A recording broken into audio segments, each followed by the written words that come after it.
Oi, gente, bom dia, boa tarde, boa noite. Voltamos aqui com o nosso Papo Desinformante. Hoje é de número 63. 63. É isso. E é o nosso último papo do ano. Vem com a gente.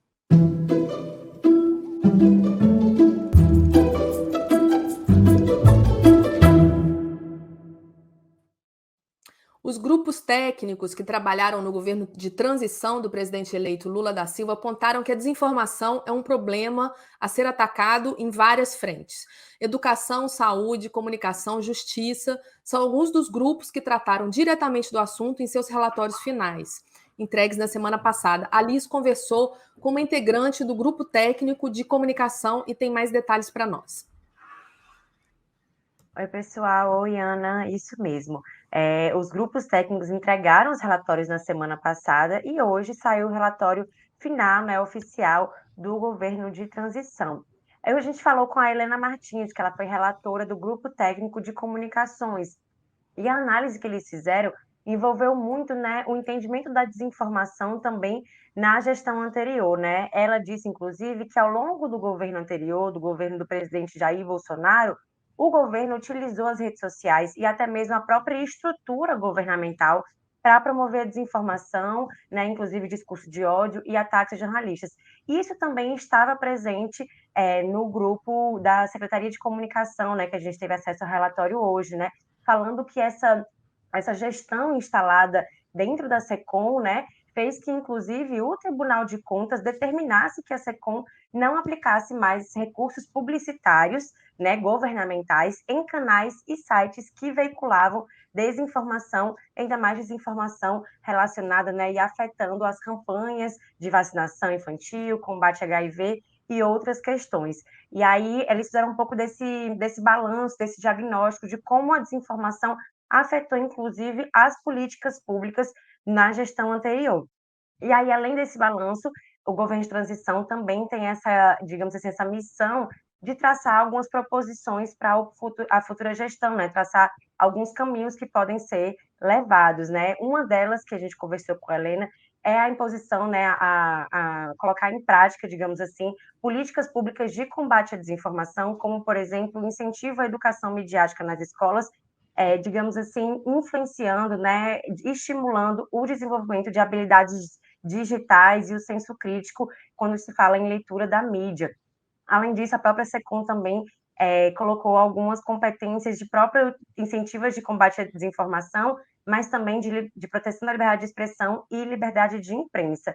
No âmbito mais geral, o GT de Comunicações também propôs uma Secretaria de Serviços de Direitos Digitais, que, entre outras funções, vai auxiliar ainda também nesse apoio à proposição de uma regulação no Brasil. Inclusive, é um dos pontos prioritários elencados nesse relatório, né, para os primeiros 100 dias de governo, que haja uma proposição de regulação de plataformas aqui no Brasil, justamente porque se vê essa necessidade de avançar nesse aspecto legislativo e não fique improvisando, digamos assim, algumas respostas no combate à desinformação e também nessa regulação das empresas que medeiam a nossa comunicação digital. Esses são alguns dos destaques que a gente trouxe, né? A matéria completa está lá no nosso site, e a gente vai ficar acompanhando o início desse novo governo, esses primeiros 100 dias, para acompanhar justamente o que vai ser feito no combate à desinformação.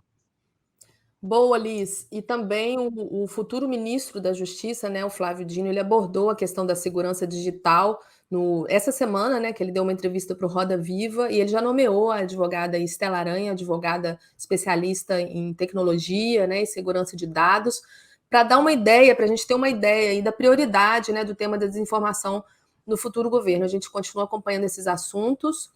Bom, outro assunto que está assim em pauta diariamente quase é o Twitter sob gestão de Elon Musk. Desde que o bilionário comprou a rede social em outubro passado, ele não sai dos trendings da própria rede, né? Enfim, mas a avaliação não é muito positiva. Assim, a avaliação é de crítica da maioria da comunidade internacional. Muitas mudanças, mudanças para pior, aumento de desinformação, desinformação ambiental, discurso de ódio, fuga de artistas, protestos, enfim. A gente resolveu compilar isso tudo numa linha do tempo, e o Rodolfo vai contar mais para a gente. Oi, Ana. Oi, Liz. Oi, Nina. Pois é, tanta notícia. Só para a gente ter uma ideia, desde que o Elon Musk assumiu, já foram mais de 20 notícias ou matérias que a gente publicou no Desinformante. E daí essa linha do tempo veio um pouco para organizar e para a gente ter uma noção do que está acontecendo passo a passo. Para a gente ter uma ideia, as notícias mais recentes que temos diz respeito ao que foi quase uma piada, né? Porque o próprio Elon Musk, no seu perfil, ele fez uma enquete para saber se ele deveria continuar à frente da empresa ou não. E para 57% dos que responderam à enquete, quase 10 milhões de usuários, o Elon Musk deveria deixar a presidência do Twitter. Isso mostra muito bem também como que essas mudanças que ele vem promovendo estão causando confusões, e muitas sérias, né?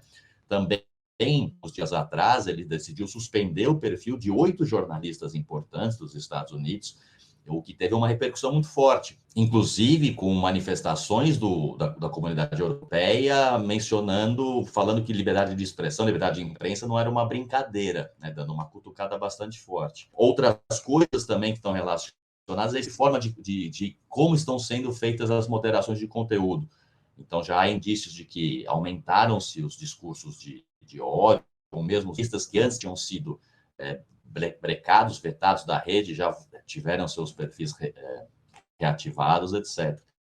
Mas isso para reafirmar que essa linha do tempo foi construída justamente para tentar ajudar a entender todas essas movimentações, tudo isso que está acontecendo. Então, já está no nosso site, disponível lá, vale a pena conhecer e conseguir ver passo a passo aí quais estão sendo essas transformações que o bilionário está promovendo na plataforma e por que está dando tanta repercussão aí no mundo todo. Contigo, Ana. Beleza, Rodolfo, obrigada. Sigam por lá, desinformante.com.br, no Twitter e no Instagram, a gente é desinformante.br. Bom, gente, no clima aí de boas festas e feliz ano novo, hoje a gente está de volta com a nossa coordenadora acadêmica, Nina Santos. E a Nina vai contar um pouco para a gente aí desse ano teste, esse ano turbulência que foi em 2022, né, com as eleições. A gente fez uma cobertura especial sobre isso, se debruçou aí sobre o assunto da política e desinformação. Nina, conta um pouco para a gente o que a gente aprendeu, se é que é possível dizer que a gente aprendeu alguma coisa, e quais aí são as perspectivas, né? O que vai ser pautado no debate da desinformação a partir do ano que vem? Opa, aprendemos muito com esse ano de 2022 que parece não ter fim, mas aparentemente estamos aí chegando, né, nos finalmente desse ano. E acho que esse ano foi um marco, assim, né, para o debate sobre desinformação, mais uma eleição nesse novo cenário comunicacional e com uma série de alguns avanços, com certeza, e alguns legados que vão precisar ser tratados aí no próximo período.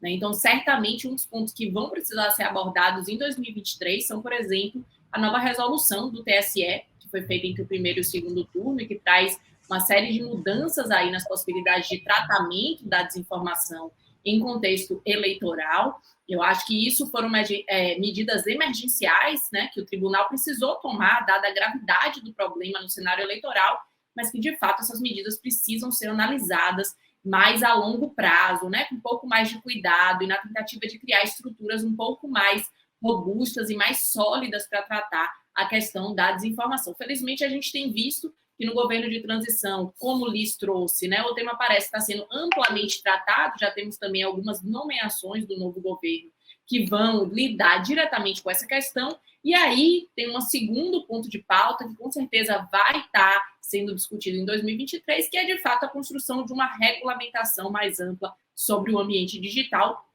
que do meu ponto de vista vai tratar sim da desinformação, que é uma questão central, mas não apenas, né? Vai muito além disso, a gente tem temas correlatos, como os temas da violência política, como os temas da privacidade de dados, tudo isso precisa ser tratado em conjunto para garantir que o espaço digital seja um espaço mais saudável, mais democrático, mais inclusivo. Então, a gente tem um legado de 2022 que vai precisar ser tratado, a gente tem essa questão da regulamentação, a questão da violência política certamente vai estar no centro do debate, especialmente com os vieses que dizem respeito às questões de gênero, de raça e também aos temas socioambientais. Esses me parecem 3 temas que vão estar aí no centro da pauta e que precisam ser discutidos como temas transversais das questões digitais, né? Não são ali puxadinhos, temas à parte que precisam ser colocados, mas eles estão aí permeando todos os debates sobre o mundo digital. Então, certamente, a gente vai precisar tratar deles, entendendo que o debate da desinformação não está descolado de outros debates sobre o nosso ambiente digital e como a gente quer se apropriar deles. Então, eu acho que é um pouco isso que o cenário de 2023 já traz.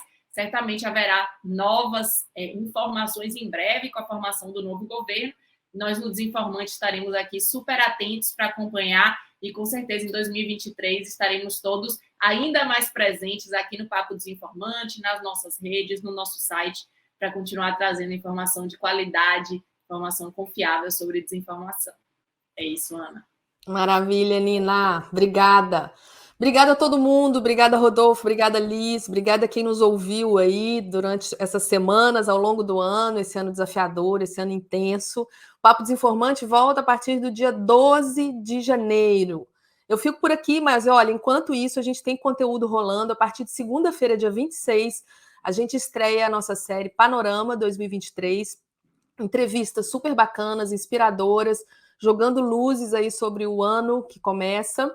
Eu agradeço mais uma vez, desejo boas festas, feliz ano novo para todo mundo e até a próxima. Tchau!